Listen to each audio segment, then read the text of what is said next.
Welcome students, स्वागत है आप सभी का हमारे चैनल में साउथ सिटी पीसीएमबी में। तो बच्चों, जैसा कि नाइन्थ का हमने आपसे पहले ही बताया था कि नाइन्थ में हम लोग सेकेंड टर्म को फॉलो करेंगे, क्योंकि फर्स्ट टर्म में ऑलरेडी एग्जाम्स आप लोगों के चल रहे थे। तो अब सेकेंड टर्म में हम लोगों का चैप्टर है एटम्स एंड मॉलिक्यूल और structure of the atom. Overall अगर हम देखें इन दोनों चैप्टर्स में, तो वो कौन कौन से टॉपिक्स हैं जो हमारे क्लास 9 के स्टूडेंट्स को बहुत ज़्यादा परेशान करते हैं।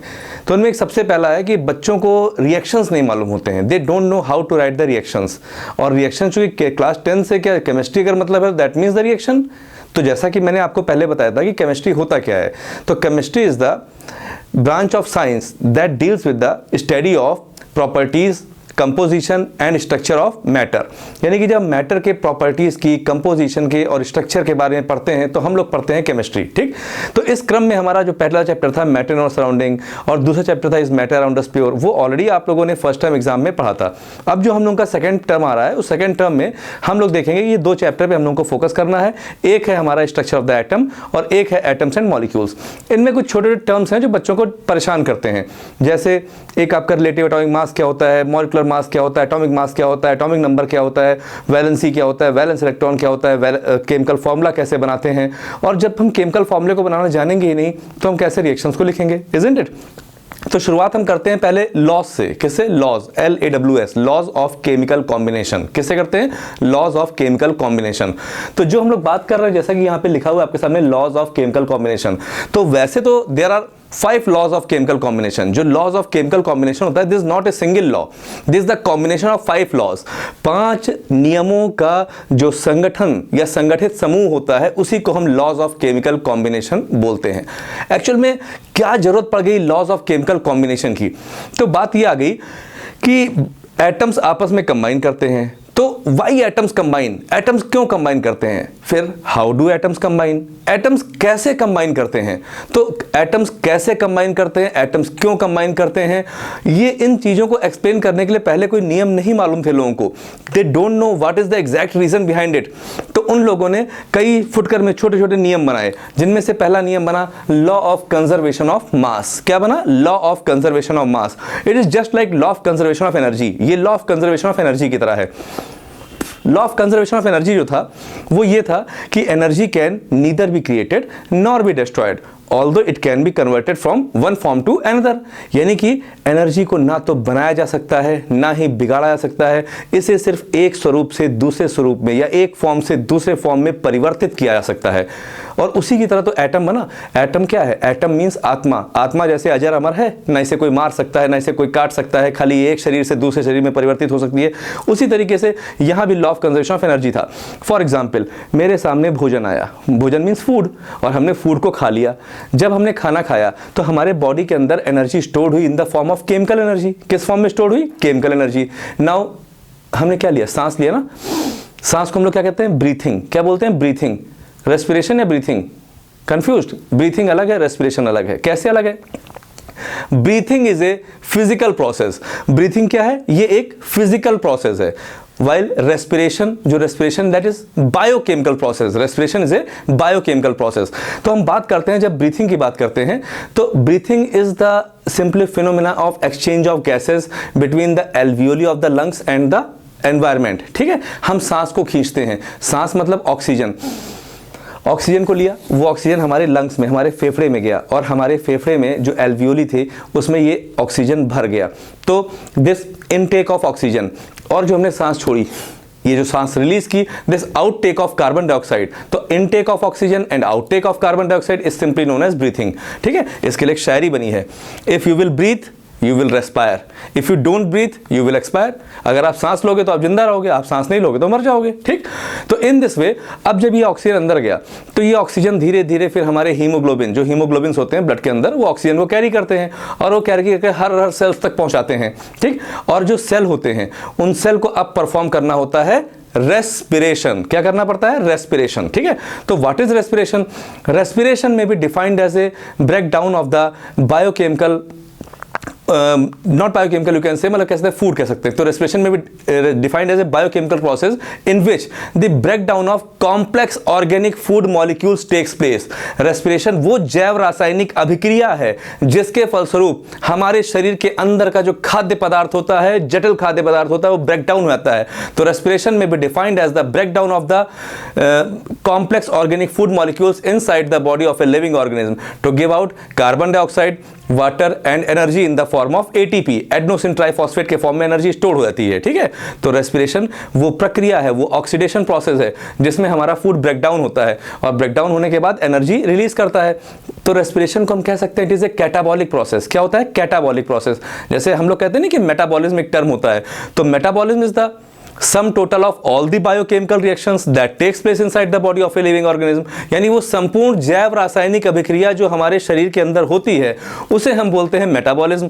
और मेटाबॉलिज्म के दो हिस्से होते हैं, एक होता है एनाबॉलिज्म, एक होता है कैटाबॉलिज्म। जो एनाबॉलिज्म होता है दैट इज सिंथेसिस और जो कैटाबॉलिज्म होता है वो breakdown.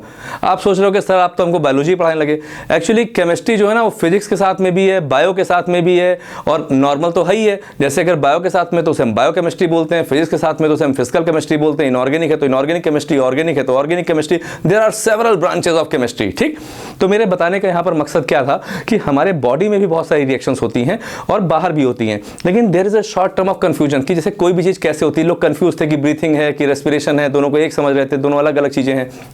In the same manner लोग नहीं जानते थे कि एटम्स कैसे कंबाइन करते हैं, बिल्कुल नहीं मालूम था उनको। बने रहिएगा, आपको मैं पूरी जानकारी दूंगा, बहुत अच्छा लगेगा आपको जब आप पूरा इसको समझेंगे और सुनेंगे तो। ठीक है, तो हुआ क्या कि एटम्स कैसे कंबाइन करते हैं एग्जैक्टली उस समय उनको नॉलेज नहीं थी, तो कुछ लॉज बने, कुछ नियम बने और उस नियम के तहत ही बताया गया कि कैसे एटम्स कंबाइन करते हैं, जिनमें से पहला नियम था law of conservation of mass. According to law of conservation of mass, लेकिन बात आती है दिया किसने था इसको, तो इसको दिया था फादर ऑफ केमिस्ट्री जो थे। कौन थे father of chemistry? Yes, Antoine von Lavoisier. जो लेवोसियर थे he was regarded as the father of chemistry. ठीक, तो जो लेवोसियर थे इन्होंने कहा था according to law of conservation of mass, mass can neither be created या matter can neither be created nor be destroyed during the course of a chemical reaction. किसी chemical reaction के दौरान ना तो मास कभी बनता है ना कभी मास डिस्ट्रॉय होता है। Total mass of the chemical reactants as well as products always remains the constant। जो total mass reactants और products का होता है they always remains conserved during the course of a chemical reaction। For example, जैसे हमने कहा कि हमने ले लिया calcium carbonate CaCO3, this is the formula of calcium carbonate. ठीक, इसको हमने हीट किया, हीट करेंगे तो क्या होगा, ये कंपाउंड टूट जाएगा। किसमें टूटेगा? This will break down into calcium oxide and carbon dioxide.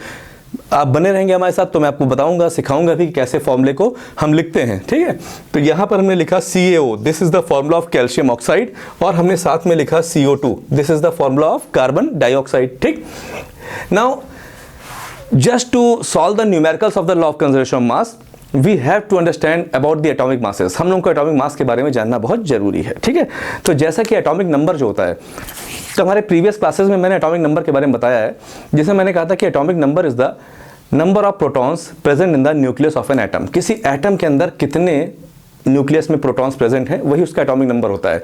And by the way the number of protons is also equal to the number of electrons, so we can say that atomic number is equal to number of protons and number of electrons of an atom. Clear?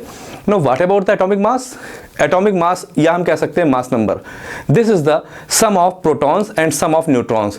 जब हम protons और neutrons को सम करते हैं तो वो atomic mass या mass number कहलाता है। ठीक, तो ऐसे में और जनरली होता क्या है ना कि एटॉमिक नंबर के नियरली डबल ही एटॉमिक मास होता है। तो atomic mass of calcium is, अभी हम एक जनरल लेते हैं 40, कितना है 40, तो this is 40 plus atomic mass of carbon it is 12 plus atomic mass of oxygen it is 16, और जो नीचे वैल्यू दी होती है ना इसी से मल्टीप्लाई होता है। हमने कैल्शियम का एटॉमिक मास 40 लिख लिया, कार्बन का 12 लिख लिया, ऑक्सीजन का 16 होता है, 3 से मल्टीप्लाई कर लिया, और ये हमारा आया 40 प्लस 12, ये कितना हो गया 52 प्लस 16 3 जा 48, टोटल कितना हो गया 100। अगर इसको हम ग्राम में कंसीडर कर लें तो it is 100 gram. Calcium carbonate का मास कितना होता है 100 ग्राम। हम बात करते हैं कैल्शियम ऑक्साइड की, कैल्शियम का एज यूजुअल 40, ऑक्सीजन का 16 प्लस इधर कार्बन का 12 प्लस ऑक्सीजन का 16 मल्टीप्लाइड बाई 2, ये आपका कितना हो गया 56, ये कितना हो गया 32 और प्लस 12 44, टोटल कितना हो गया 100 grams. So now we are observing here that LHS is equal to RHS। हमने देखा कि LHS RHS के बराबर है, and hence it is proved according to the law of conservation of mass, total mass of the reactants are always equal to the total mass of products during the course of a chemical reaction। यानी किसी chemical reaction के दौरान जो total mass reactant का होता है, reactant का मतलब वो सब्सटेंसेस जो रिएक्ट करते हैं ताकि चेंज हो उनके अंदर, प्रोडक्ट्स का मतलब होता है जो फॉर्म हो आफ्टर द रिएक्शन। जबकि हम जानते हैं calcium oxide is solid and carbon dioxide is gas and here calcium carbonate is also solid. तो जब हम कैल्शियम कार्बोनेट को हीट करेंगे तो सब का सब हमारे पास तोड़ ना पाएगा, कार्बन डाइऑक्साइड तोड़ जाएगा, तो हमारे पास बचेगा तो 56 ग्राम ही ना सिर्फ। लेकिन उसके बावजूद भी हम जानते हैं कि 44 ग्राम किसी ना किसी फॉर्म में निकल कर गया है, किसी और फॉर्म में कन्वर्ट हुआ है। तो according to Antony von Lavoisier के हिसाब से हमने ये कहा कि मैटर कैन नॉट बी, मतलब अकॉर्डिंग टू दिस लॉ हम ये कह सकते हैं कि देयर इज नो लॉस और गेन, कोई भी लॉस नहीं होता है, कोई भी गेन नहीं होता है in a mass during the course of a chemical reaction, and this was known as law of conservation of mass. Clear?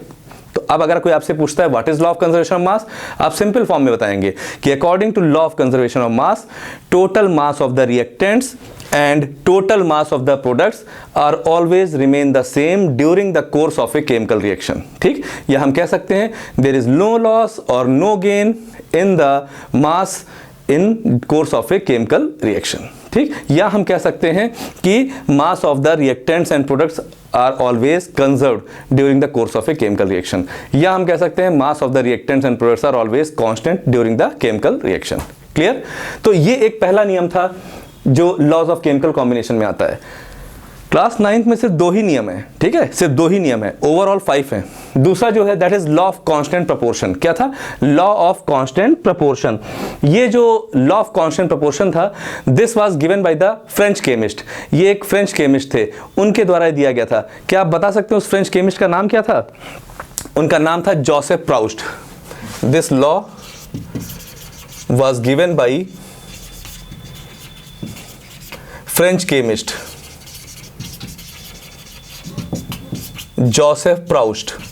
Joseph Proust नाम के साइंटिस्ट थे जिन्होंने इसको पहली बार दिया था, और उनके हिसाब से according to Proust, every pure compound, जितने भी शुद्ध कंपाउंड होते हैं, every pure compound contains the same elements, वो सेम एलिमेंट्स कंटेन करते हैं combined in the same proportion by mass. I repeat it again, according to law of constant proportion, every pure compound, कोई भी pure compound, for example water, ठीक है, every pure compound contains the same elements, वो same elements contain करते हैं और same proportion में भी कंटेन करते हैं मास के हिसाब से। फॉर एग्जांपल जैसे वाटर लिया तो it contains 2 molecules of hydrogen and 2 atoms of hydrogen and 1 atom of oxygen. ठीक, ये इसको ये कंटेन कर रहे हैं। अब यहां पर जो H है, ये H का कितना होता है 1 multiplied by 2 it is 2। Here oxygen का मास कितना होता है 16, सो इट इज 16। 2 1 जा 2, 2 8 जा 16, 1:8 रेशियो। किस रेशियो में हो गए? 1:8। ठीक, तो इससे कोई फर्क नहीं पड़ता है कि वाटर कहाँ का है, that is from spring, that is from well, that is from hand pump, that is from sea. पानी पानी होता है, उसका फॉर्मूला H2O ही होता है, और अगर H2O है तो इसका मतलब उसमें 2 हाइड्रोजन और 1 ऑक्सीजन ही होंगे, क्योंकि उसका केमिकल फॉर्मूला जो वाटर होगा। लेकिन सर जैसे झील का पानी अलग है और समुद्र का पानी अलग है, ऐसा आप सोच सकते हो। तो मैंने एक टर्म कहा ना, every pure compound, that means pure water. Water must be pure, it must be free from the ionic impurities और it must be free from the other impurities. अगर उसमें कोई और गंदगी नहीं मिली हुई है तो यार, जैसे कोई बच्चा पैदा होता है तो क्या वो हिंदू मुसलमान या सिख या ईसाई होता है? नहीं, वो तो जिस घर में पैदा होता है उसका संस्कार होता है। तो हर बच्चे की एक ही आइडेंटिटी होती है कि वो ऊपर वाले का बच्चा होता है, लेकिन यहाँ आने के बाद जिस परिवार में वो गिरता है उसके फिर जो संस्कार होते हैं वो उसको उस धर्म का बना देता है। ऐसे ही पानी तो बिल्कुल शुद्ध है, water is colourless, water is odourless, water is tasteless. Water का तो ना कोई कलर है, ना कोई ऑर्डर है, ना कोई टेस्ट है, रंगहीन, गंधहीन, स्वादहीन। लेकिन वही पानी, उस पानी को अगर समुद्र के खारापन मिल जाता है तो खारा पानी हो जाता है। अगर अगर वो नदी में चला गया और कुछ और इंप्योरिटीज मिल गई, एर्सेनिक मिल गया, तो उस हिसाब से कुछ अलग उसकी क्वालिटी हो जाएगी, लेकिन जो फॉर्मूला होगा वाटर का it will remain same H2O। और अगर H2O फॉर्मूला है तो इसका मतलब कि उसका रेशियो क्या होगा, 1:8 ही होगा। Similarly carbon dioxide, you are obtaining carbon dioxide from any source, आप किसी भी सोर्स से कार्बन डाइऑक्साइड को ऑब्टेन कर रहे हैं। आप चाहे कार्बन को यानी कोयले को जला रहे हो ऑक्सीजन से, ठीक है, you are burning coal, you are burning graphite, you are burning methane, you are directly making reaction of any type of carbon compounds whose formula is carbon and it is producing carbon dioxide। और अगर वो carbon dioxide produce कर रहा है तो हमेशा उसका formula तो CO2 ही रहेगा ना। अब अगर वो CO2 ही है तो ऐसे में हम CO2 को देखें, इसमें एक कार्बन और 2 ऑक्सीजन एटम्स हैं, ठीक। अब अगर एक कार्बन है तो इसका मतलब ये हो गया 12 और ये हो गया 32, हो गया ना। तो ये हो गया 4 3 जा 12, 4 8 जा 32। This is the simplest ratio. क्या हो गया, सिंपलेस्ट रेशियो। तो वी कैन से अगर कार्बन डाइऑक्साइड है तो डजेंट मैटर कि from which source it is being obtain, किस सोर्स से ऑब्टेन किया गया, ये मैटर नहीं करता है। मैटर ये करता है कि अगर वो कार्बन डाइऑक्साइड है तो हमेशा उसका फॉर्मूला क्या होगा, 3:8 ही होगा। ये बात समझ में आ रही है, ठीक। तो ये 2 लॉज थे हमारे। इसके अलावा हमारे 3 लॉज और भी हैं इसके बारे में, जिसमें एक है लॉ ऑफ मल्टीपल प्रोपोर्शन। क्या है, लॉ ऑफ मल्टीपल प्रोपोर्शन। और उसके बाद एक हमारा लॉ है जो है Gay-Lussac's law of combining volumes, और एक 5वां लॉ है जिसे हम बोलते हैं एवोगैड्रोस लॉ। तो कोई बात नहीं, आप क्लास 9th के हो, इससे ये मैटर नहीं करता है, लेकिन आपको 5 लॉज जानने चाहिए। तो पहला लॉ ये हो गया, this is the second law. Third law is law of multiple proportion. क्या हो गया, law of multiple proportion. Fourth law is Gay Lussac's law, Gay Lussac's law of combining volumes. And the fifth law is Avogadro's law. 5वां law जो है कौन सा है, Avogadro's law, ठीक है। तो दीज आर द 5 लॉज। कौन से हैं, 5 नियम हैं। पहला law of conservation of mass, second law of constant proportion, third law of multiple proportion, fourth Gay-Lussac's law of combining volumes, fifth Avogadro's law. और आप ये ध्यान रखिएगा, 9th में हम जो कुछ भी पढ़ते हैं वही हमारे सबसे ज़्यादा काम आता है क्लास 11th में, ठीक है। और 11th में स्टार्टिंग में ही जो पहला चैप्टर होगा some basic concepts of chemistry, उसमें स्टार्टिंग में हमारे लॉज ही आएंगे, ठीक है। तो 2 लॉज आपको क्लियर हो गए हैं। और जो तीसरा लॉ ऑफ मल्टीपल प्रोपोर्शन होता है, एक ही element, the single element is combining with another element in such a way that the second element is always in the simple whole number ratio with each other। For example, अगर हम बात करते हैं carbon की, तो यही carbon oxygen से combine करके CO बनाता है और यही कार्बन ऑक्सीजन से कंबाइन करके CO2 बनाता है। तो same element is combining with the same type of atoms in different manner, एक ही एटम से डिफरेंट मैनर में कंबाइन कर रहा है और ये 2 कंपाउंड बना रहा है। The first compound is carbon monoxide and the second is carbon dioxide. अब यहां पर हम देखते हैं तो कार्बन क्या है, 12 रेशियो, ऑक्सीजन कितना है 16, यहां पर है 12 रेशियो 16 मल्टीप्लाइड बाई 2 32, ठीक। कार्बन का एटॉमिक मास 12 था, 12 लिखा, ऑक्सीजन का 16 था, 16 लिखा, कार्बन का 12 है, 12 लिखा, यहाँ 16 मल्टीप्लाइड बाई 2 32 लिखा। अब ये दोनों का तो कोई फर्क नहीं पड़ता, दे विल बी सेम, पर यहाँ 16 1 जा 16, 16 2 जा 32, then they will bear a simple whole number ratio 1:2। ये क्या रेशियो करेंगे, सिंपल होल नंबर रेशियो। इसी तरीके से NO, N2O, N2O3, N2O4, N2O5 ये कंपाउंड भी बनाते हैं, उसमें 16 32 ऐसे करके होता है, तो 1:2:3:4:5 ये रेशियो होता है। तो ये 3 नियम आपके लिए सफिशिएंट हैं और हम उम्मीद करते हैं कि आपको ये तीनों नियम समझ में आए होंगे।